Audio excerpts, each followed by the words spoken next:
Okay,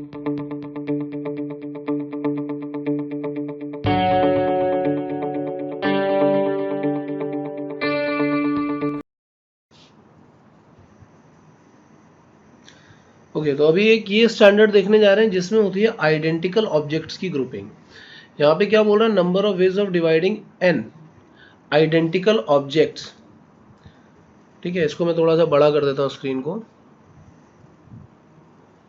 number of ways of dividing n identical objects into r groups where blank groups are allowed will be. तो वो क्या होगा वो हमें देखना है। ठीक है, तो उसका फॉर्मूला ये है n plus r minus one C n. ठीक है, यहाँ पे हम लोग थोड़ा बाइनोमियल यूज करते हैं, नेगेटिव इंडेक्स वाली, वो बाइनोमियल हम यूज करेंगे। एनसीईआरटी के सिलेबस में नहीं है, लेकिन फिर भी जेईई मेंस में इसके ऊपर क्वेश्चन आया हुआ है, इसलिए मुझे ये क्वेश्चन बताना बहुत ज़रूरी है। मैं आप लोगों को ये क्वेश्चन बता देता हूँ, या पहले मैं ये बताऊँगा कि स्टैंडर्ड क्रिएट कैसे होता है या इसका डेरिवेशन क्या है वो मैं बता दूंगा। लेकिन आपको एक चीज़ याद रखनी है, वो क्या है, वो है ये वाला फार्मूला। ठीक है, इसको बहुत ध्यान से याद रखना, तभी क्वेश्चन सॉल्व कर पाओगे। एक दो क्वेश्चन मैं करवा भी दूंगा इस पर। तो अब जैसे ये है कि x1 plus x2 plus x3 and so on xr equal to n। अच्छा, मैंने स्टैंडर्ड पहले क्या लिखा, number of ways of dividing n identical objects into r groups will be this and it is same as, ये दूसरी line में देखो, it is same as the number of non negative integral solution of the equation. ये समझना बहुत ज़रूरी है। क्यों ज़रूरी है? क्योंकि मैं ऐसे बोल रहा हूँ कि सपोज मुझे आर ग्रुप्स बनाने थे, मैंने ग्रुप में मतलब ऐसे बोला कि ग्रुप 1 में है सपोज x1 ऑब्जेक्ट, ग्रुप 2 में है, ये नंबर ऑफ ऑब्जेक्ट है। ठीक है, नंबर ऑफ ऑब्जेक्ट इन 1, यहाँ पे क्या है, number of object in group 2 and so on. जब आरएच ग्रुप में देखोगे तो नंबर ऑफ ऑब्जेक्ट्स कितने आ जाएंगे, ये आ जाएंगे number of objects in group are आ जाएंगे हमारे पास XR। और अगर मैं इन सबको ऐड करूंगा तो मुझे ये मिलना चाहिए, क्योंकि टोटल ऑब्जेक्ट्स हमारे पास कितने थे, n आइडेंटिकल ऑब्जेक्ट्स थे। तो हम ये भी बोल सकते हैं कि n आइडेंटिकल ऑब्जेक्ट्स को r ग्रुप्स में डिवाइड करना होगा, जहाँ पे ब्लैंक ग्रुप अलाउड है उसका ये सोल्यूशन है। या हम ऐसा भी बोल सकते हैं कि it is same as the number of non negative integral solution of the equation this. Why? Because x1 is what, number of objects in group 1, x2 is what, number of objects in group 2 and so on, xr is number of objects in group r। और इन सबको add करोगे तो it should be equal to n। और x1 can take the value 0 1 2 3 4, इसीलिए मैंने यहाँ पे क्या लिख दिया है, non negative integral solution. Similarly x2 can be 0 1 2 3 4, क्योंकि ब्लैंक ग्रुप्स अलाउड है तो 0 से स्टार्ट कर सकते हैं। ठीक है, तो ये दोनों स्टेटमेंट एक्चुअल में सेम है। अब बात ये कि ये आ कैसे रहा है उसका प्रूफ देखते हैं। तो मैं ऐसा बोल रहा हूं कि number of non negative integral solution of this equation can also be written as the coefficient of a power n in.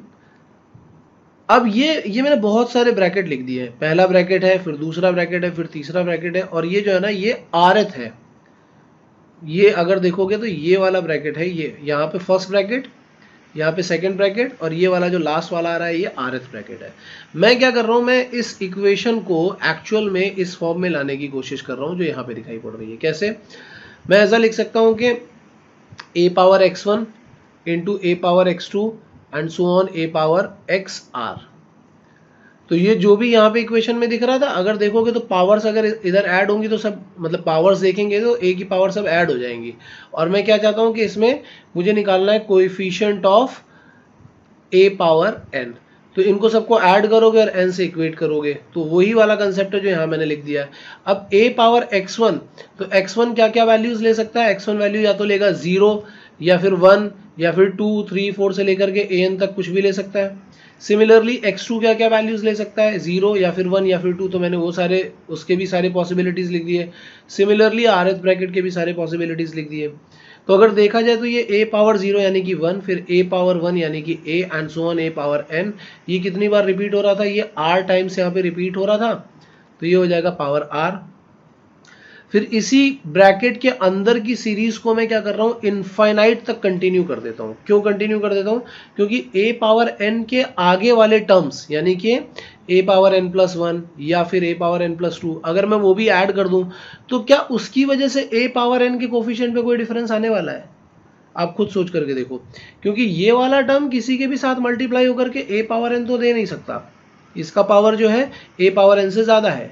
Similarly ये वाला टर्म भी कभी a पावर n का कोफिशिएंट पे कोई भी डिफरेंस क्रिएट नहीं कर सकता। मतलब कि a पावर n के आगे वाले जितने भी टर्म्स होंगे वो सारे के सारे a पावर n के कोफिशिएंट में कोई भी डिफरेंस क्रिएट नहीं कर रहे होंगे। तो मैंने क्या किया कि इस इक्वेशन को, ये जो एक्सप्रेशन था इसको मैंने इन्फाइनाइट तक कर दिया, सो दैट यहाँ पे इनफाइनाइट जीपी का फॉर्मूला लगाया जा सके। तो जब इनफाइनाइट जीपी का फॉर्मूला लगा दोगे तो आ जाएगा 1/1 माइनस ए, और होल पावर में क्या आ जाएगा आर। फिर ये 1 minus a power minus r करो, और जब इसको एक्सपैंड करोगे तो एक्सपैंड करने के बाद जो तुम्हारे पास इसका कोफिशिएंट आएगा, वो कोफिशिएंट तुम्हें कुछ ऐसा दिख रहा होगा, जो मैं नीचे दिखा देता हूँ। कोफिशिएंट ऐसा दिखाई पड़ रहा होगा, ठीक है। इस कोफिशिएंट को ध्यान से देखो। अगर इस कोफिशिएंट में यहाँ पे r के पहले में r माइनस 1 फैक्टोरियल से मल्टीप्लाई कर देता हूँ, और इधर लिखा हुआ है r प्लस 1 r प्लस 2 से लेकर के n प्लस r माइनस 1 तक लिखा हुआ है, और मल्टीप्लाई कर रहा हूँ तो ऑब्वियसली मुझे डिवाइड भी करना पड़ेगा, तभी ये एक्सप्रेशन बैलेंस रहेगा, अदरवाइज नहीं रहेगा। तो मैंने डिवाइड भी कर दिया, नीचे n फैक्टोरियल लिखा ही हुआ था। तो ध्यान से देखो, ये r माइनस 1 फैक्टोरियल का मतलब क्या हुआ इसका, ये हुआ 1 से लेकर के r माइनस 1 के टर्म, और फिर उसके आगे वाले टर्म इधर लिखे हुए हैं, तो न्यूमरेटर में आ जाएगा n plus r minus 1 factorial divided by n factorial into r minus 1 factorial. तो जब इसको तुम फॉर्म में रखोगे NCR वाले फॉर्म में, तो ये अपने आप फॉर्मूला बन जाएगा। तो जैसा मैंने आपको ये फॉर्मूला बताया है, इसी तरीके का ये नॉन नेगेटिव इंटीग्रल सॉल्यूशन का फॉर्मूला है। इसी तरीके का एक और दूसरा फॉर्मूला भी बनता है, दूसरा स्टैंडर्ड भी बनता है, वो भी मैं आपको एक बार दिखा देता हूँ। आप एक बार क्लिक करके इसका प्रूफ भी चेक कर लेना। अगर आपको नहीं समझ में आएगा तो डाउट सेशन मतलब कमेंट सेक्शन में ज़रूर पूछना यार, तो मैं आपको वो भी बता दूंगा। बट यहाँ पे मैं क्या बता रहा हूँ, दूसरा स्टैंडर्ड हमें क्या बोलता है, बहुत इंपॉर्टेंट है, इस पर भी बहुत क्वेश्चन बनते हैं। Number of ways of dividing n identical objects into r groups, now blank groups are not allowed, blank groups are not allowed will be n minus 1, ये c लिखना चाहिए था एक्चुअली, मैं इसको ठीक से लिख देता हूं, n minus 1 c r minus 1, तो ये आ जाना चाहिए n minus 1 c r minus 1। या हम क्या बोल सकते हैं कि it is same as the number of positive integral. अब पॉजिटिव इंटीग्रल क्यों बोल रहे हैं, क्योंकि ब्लैंक ग्रुप अलाउड है नहीं, तो x1 जो होगा वो कहां से कहां तक के वैल्यू लेगा, 1 2 3 से लेकर के n तक के वैल्यूज ले सकता है। सिमिलरली x2 x3 भी ले सकते हैं। तो यहाँ 0 नहीं आ रहा है, ब्लैंक ग्रुप अलाउड नहीं है, इसलिए हम क्या बोल रहे हैं, पॉजिटिव इंटीग्रल सोल्यूशन। तो जब प्रूफ भी करने जाते हैं तो यहाँ पे इस ब्रैकेट में हम a पावर 0 से नहीं बल्कि a पावर 1 से स्टार्ट करते हैं। इसका डेरिवेशन आप लोग ध्यान से देखना और उसके बाद समझना। इसी स्टैंडर्ड को हम लोग थोड़ा जनरलाइज करने की कोशिश करें तो हम ऐसा बोल सकते हैं, द नंबर ऑफ वेज, ये वाला स्टैंडर्ड देख लो, the number of ways dividing n identical objects into r groups such that no group contains less than m, मतलब m से ज्यादा ही होने चाहिए, एंड मोर देन k, यानी कि k से कम ही होने चाहिए, सॉरी k से कम होने चाहिए। इतना नंबर ऑफ ऑब्जेक्ट्स, इतना नंबर ऑफ ऑब्जेक्ट्स हर एक ग्रुप में हो सकता है। तो हम क्या बोलेंगे कि यहाँ ब्रैकेट में भी हम क्या बोलेंगे कि a पावर m से स्टार्ट करेंगे और a पावर k तक जाएंगे। और पावर r क्यों कर दिया, क्योंकि इस तरीके के r ग्रुप्स बन रहे होंगे। a पावर n हमने क्यों किया, ये आपको क्लियर हो गया होगा। तो हम ऐसा करके जनरलाइज भी इसको कर सकते हैं। अब ऐसे क्वेश्चन कौन से होते हैं वो मैं जरा बता देता हूँ, इसके कैसे कैसे क्वेश्चन आते हैं।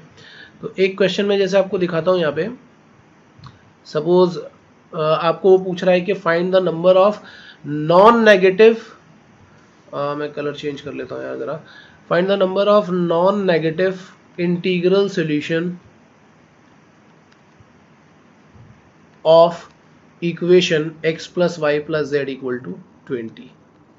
अगर वो आपको ऐसा पूछता है, मैं ऐसा फर्स्ट क्वेश्चन लिखा रहा हूँ, non negative integral solution of x plus y plus z equal to 20, तो आप डायरेक्टली इसको क्या बोल सकते हो, आपको पता है कि यहाँ पे n का वैल्यू 20 है, r का वैल्यू है 3, तो आप क्या बोलोगे, नंबर ऑफ, इसका अगर हम नंबर निकालेंगे तो वो नंबर कितना आना चाहिए, that will be n plus r minus 1 c n, so it will be 22c20, या इसी को हम 22c2 भी लिख सकते हैं, because NCR equal to NCN minus r। अगर इसी में वो एक और क्वेश्चन पूछ ले कि find the number of non negative even integral solution of the same equation, same equation लेकर के चल रहे हैं, x plus y plus z equal to 20। तो इवन का मतलब क्या है कि अब x क्या क्या वैल्यूज ले सकता है। नाउ x कैन टेक, अब इसी इक्वेशन के लिए कंडीशन लिख रहा हूँ मैं यहाँ पे। Now x can take values 0, 2, 4 and so on, and similarly y and z भी यही सेम वैल्यू ले सकते हैं। तो प्रॉब्लम ये कि अगर positive integral, non negative integral solution लेना होता तो हम ये ऊपर वाला फॉर्मूला यूज कर लेते, बट प्रॉब्लम ये कि 0, 2, 4 ले रहा है। तो हम क्या करते हैं, हम x को, क्योंकि मुझे इवन चाहिए ना, तो मैंने x को रिप्लेस कर दिया 2x1 से, y को रिप्लेस कर दिया 2y1 से, एंड z को रिप्लेस कर दिया 2z1 से। तो इससे क्या हो जाएगा, इक्वेशन बन जाएगी 2x1 plus 2y1 plus 2z1 equal to 20। That means x1 plus y1 plus z1 equal to 10। ये आ गया हमारे पास। और अब x1 y1 z1 कैसा होगा, ध्यान से देखना है। x1 y1 एंड z1, ये वैल्यू क्या ले रहा होगा, this can take value 0, 1, 2, 3, 4। Why, because जब x1 0 होगा तो x भी 0 हो जाएगा, जब x1 1 होगा तो x2 हो जाएगा, जब x1 2 होगा तो x4 हो जाएगा। मतलब ये वाली कंडीशन हमारी फुलफिल हो रही है। तो यहां से अगर देखोगे कि x1 क्या क्या वैल्यू ले रहा है और उसके अकॉर्डिंग x क्या वैल्यू ले रहा है, तो सारी कंडीशन फुलफिल हो रही है। तो हम ये बोल सकते हैं कि हमें क्या करना है, हमें इस इक्वेशन का नॉन नेगेटिव इंटीग्रल सोल्यूशन चाहिए। तो इस इक्वेशन में जो तुम्हें n दिख रहा है वो है 10। तुम क्या करोगे, 10 प्लस 3 माइनस 1 c 10, या इसको हम क्या बोल सकते हैं 12c 10, और it can also be written as 12c 2, ऐसा भी किया जा सकता है। तो इस तरीके के मैंने दो केसेस बता दिए। एक और केस में पूछ रहा हूँ, अच्छा आगे चल के इसमें एक और केस में पूछ रहा हूँ आपसे कि क्या कर सकते हैं बताना। सपोज इसी में थर्ड एग्जांपल दिया हुआ है, we have to find the number of non negative integral solution of the inequality x plus y plus z less than equal to 20। तो जब हम ये करते हैं तो इसके कैसे निकाले जाए, तो कई लोग मुझे बताते हैं कि सर हम ऐसा कर सकते हैं कि हम एक इक्वेशन बनाएंगे x plus y plus z equal to 20, उसके सोल्यूशन निकालेंगे, फिर x plus y plus z equal to 19 उसका निकालेंगे, फिर x plus y plus z equal to 18 उसका निकालेंगे, and so on so on so on. हम कहाँ तक जाएंगे, हम जा सकते हैं x plus y plus z equal to 0 तक जा सकते हैं, जो कि गलत भी नहीं है बट थोड़ा सा लेंथी है। ये गलत नहीं है, ऐसा कर सकते हो आप, यहाँ से निकाल सकते हो सोल्यूशन, लेकिन ये थोड़ा सा लेंथी है। इसी को हम क्या कर सकते हैं, ऐसा भी लिख सकते हैं कि मैं एक नया वेरिएबल इंट्रोड्यूस कर देता हूँ x plus y plus z plus t. तो मैं इसी इक्वेशन को इक्वेलिटी में कन्वर्ट कर दूंगा। मैं बोलूंगा कि where t belongs to 0, 1, 2, 3 and so on. अब ध्यान से देखते जाओ, जब t अपना वैल्यू 0 लेगा तो ये वाली इक्वेशन बनेगी, जब t अपना वैल्यू 1 लेगा तो ये वाली इक्वेशन बनेगी, t 2 लेगा तो ये इक्वेशन बनेगी एंड सो ऑन। मतलब ये सारी की सारी इक्वेशन केवल इसमें ही कवर हो जाती हैं। और यहाँ पे तुम ध्यान से देखो, जब तुम्हें नंबर निकालना होगा कि number of non negative integral solution कितना आएगा, तो तुम क्या बोलोगे, इट विल बी 20 प्लस 4, क्योंकि 4 वेरिएबल यूज हो चुके हैं, 20 प्लस 4 माइनस 1 c 20, तो इट विल बी 23c 20। तो ये आ गया हमारे पास सॉल्यूशन।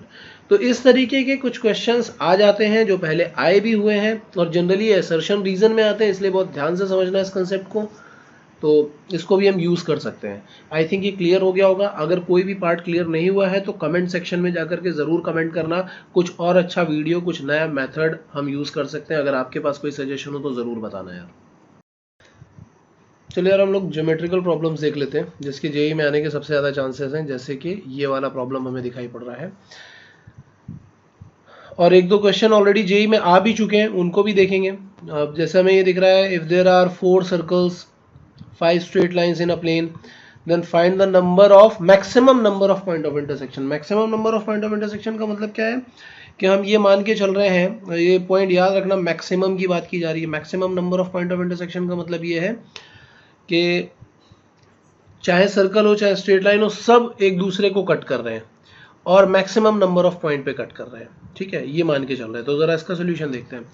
आप ऐसे देखो कि आपके पास है 4 सर्कल्स एंड आपके पास में क्या है 5 स्ट्रेट लाइंस, ये है। तो अगर कभी 2 सर्कल हमने बनाए और 2 सर्कल एक दूसरे को मैक्सिमम नंबर ऑफ पॉइंट पे कट कर रहे होंगे, तो कितने पॉइंट पे कर सकते हैं, मैक्सिमम 2 पे कट कर सकते हैं, 2 points are there.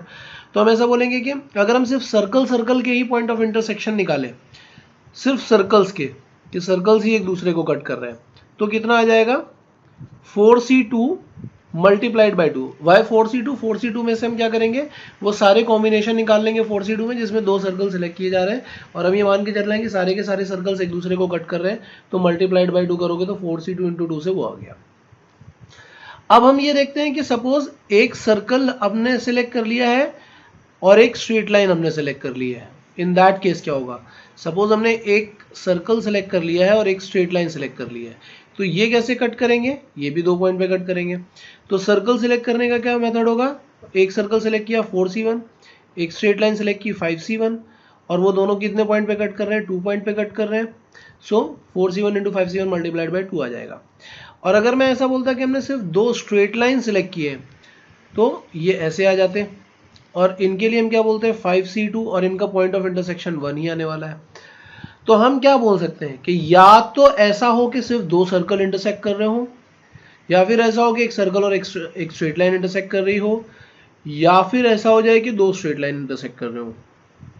So just because of 2 circles हमें कितने पॉइंट ऑफ इंटरसेक्शन मिलने वाले हैं, 2, and because of a circle and a straight line we are going to get 2 points of intersection, and because of 2 straight lines we are going to get 1 point of intersection। तो हमें क्या करना है, circle select करने के लिए मैंने क्या किया 4c2 into 2, straight line and circle के लिए 4c1 into 5c1 into 2, and 2 straight line के लिए 5c2 इंटू 2 किया। और वाली कंडीशन है, तो लास्ट में जब हम टोटल केस निकालेंगे तो इन सबको ऐड कर देंगे तो हमें फाइनल आंसर मिल जाएगा। ठीक है, अब इसके बाद आते हैं सेकेंड क्वेश्चन पे। सेकेंड क्वेश्चन क्या बोल रहा है, ये है हमारा second question, and the second question is saying कि a rectangle with side 2m-1, side length 2m-1 है, and 2n-1 divided into squares of unit length by drawing parallel lines. जैसा कि इस डायग्राम में तुम्हें दिखाई भी पड़ रहा है कि पैरेलल लाइंस ड्रॉ कर करके उसने ऐसा किया। इसको मैं 0 वाला लाइन अज्यूम कर लेता हूँ, ये 1, ये 2, ये 3 करके ये 2m-1 वाले हो गए, फिर ऐसे 0, 1, 2, 3 करके ये 2n-1 वाले लाइंस हो गए। ठीक है, तो वो हमें क्या पूछ रहा है, वो कह रहा है find the number of rectangles possible with odd side length. Odd side length के कितने नंबर ऑफ रेक्टेंगल्स पॉसिबल हैं। ठीक है, आई थिंक ये सबको समझ में आ रहा होगा। तो अब जरा हम ऐसा देखते हैं इसको कि हम अगर 2m-1 मतलब 0 से स्टार्ट कर रहे हैं, ऐसा 0, 1, 2, 3, 4 एंड सो ऑन हम कहाँ तक जा रहे हैं, 2m-1 तक जा रहे हैं। तो मैं इसको नंबरिंग दे देता हूँ 0, 1, 2, 3, 4 से लेकर के 2m-1। और यहाँ पे हम क्या करते हैं, यहाँ पे हम कुछ वर्टिकल लाइंस ड्रॉ कर लेते हैं। ये वर्टिकल लाइंस बन रही हैं, ऑब्वियस सी बात है कि यहाँ पे ये वर्टिकल लाइंस बन रही हैं। 2 पे भी एक वर्टिकल लाइन बना ली, 3 पे भी एक वर्टिकल लाइन बना ली, ऐसे मैंने ये सब वर्टिकल लाइंस बना ली है। तो बस मुझे इतना सोच करके बताओ कि यहाँ पे कितने, अब ये नंबरिंग कर दी है मैंने, 0 किया है, 1 किया है, 2 किया है, तो ये 0 वाली जो है ये इवन नंबर्ड है, फिर ये ऑड नंबर्ड है, फिर ये इवन नंबर्ड है, फिर ये ऑड नंबर्ड है। तो अगर हम ध्यान से देखें, अगर हम यहाँ पे 3 तक ही जाते तो हमें 2 इवन मिलते और 2 ऑड नंबर्ड मिलते, 5 तक जाते तो 3 इवन 3 ऑड। तो 2m-1 तक हम जा रहे हैं तो हमें क्या मिलेगा, m इवन नंबर्ड लाइन, ये तुम चेक कर सकते हो m का वैल्यू रख के, and m odd numbered lines.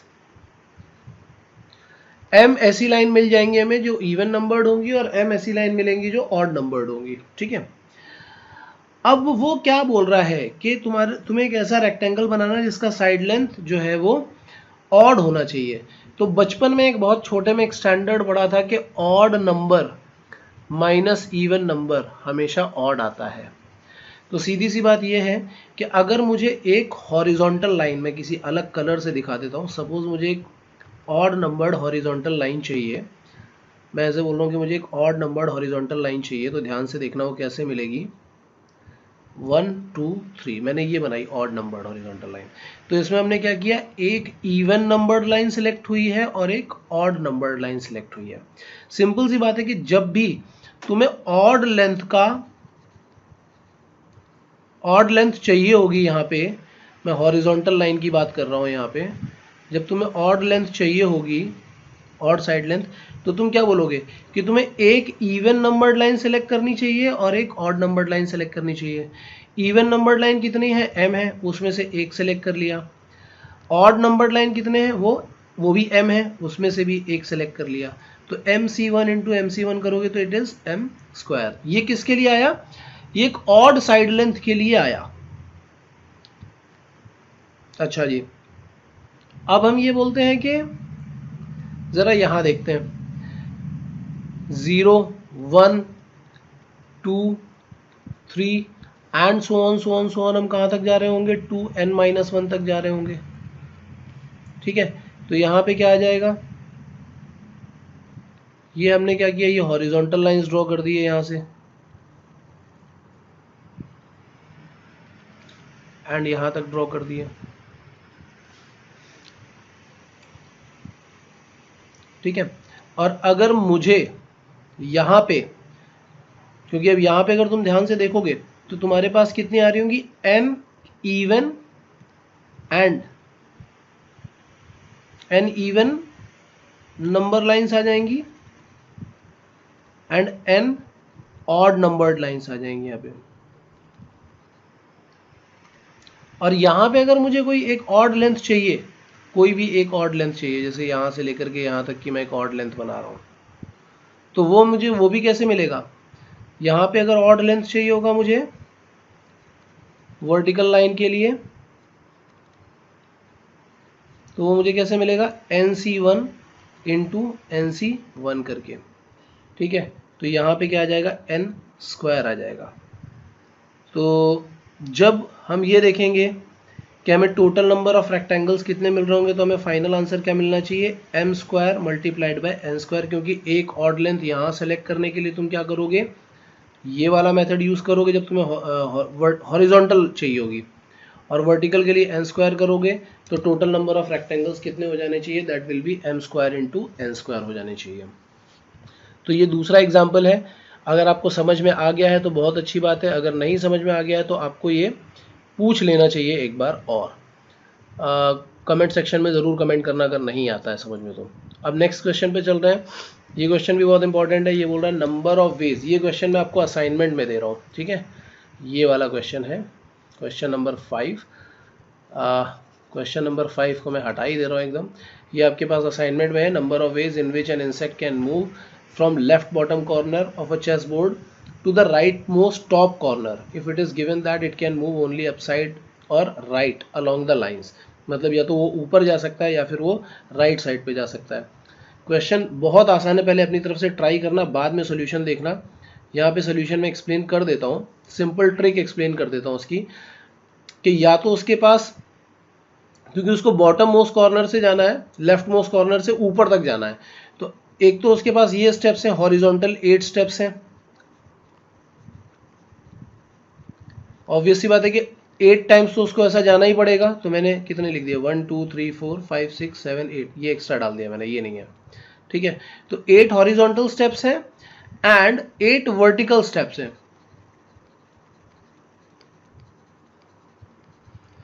अब आपको क्या करना है, इन हॉरिजॉन्टल और वर्टिकल स्टेप्स को ही अरेंज करना है। जितने नंबर ऑफ वेज में ये अरेंज हो जाएंगे उतने तरीके से वो नीचे से ऊपर तक जा सकता है। बस ये आपकी ट्रिक है। इस ट्रिक को यूज करोगे तो आपको ये वाला आंसर बहुत इजीली मिल जाएगा। ध्यान से सोचना इस क्वेश्चन को। वो bottom, left bottom most corner से स्टार्ट करेगा और राइट टॉप मोस्ट कॉर्नर तक जाने वाला है, तो उसको 8 हॉरिजॉन्टल स्टेप्स चलने पड़ेंगे और 8 वर्टिकल।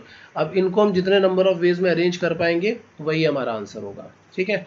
तो यहाँ पे आपके परम्यूटेशन के सारे टिप्स एंड ट्रिक्स खत्म होते हैं, जिनके ऊपर बेस क्वेश्चन जेई में पहले आ चुके हैं, इसलिए मैंने सारे के सारे पॉइंट्स आपको बता दिए।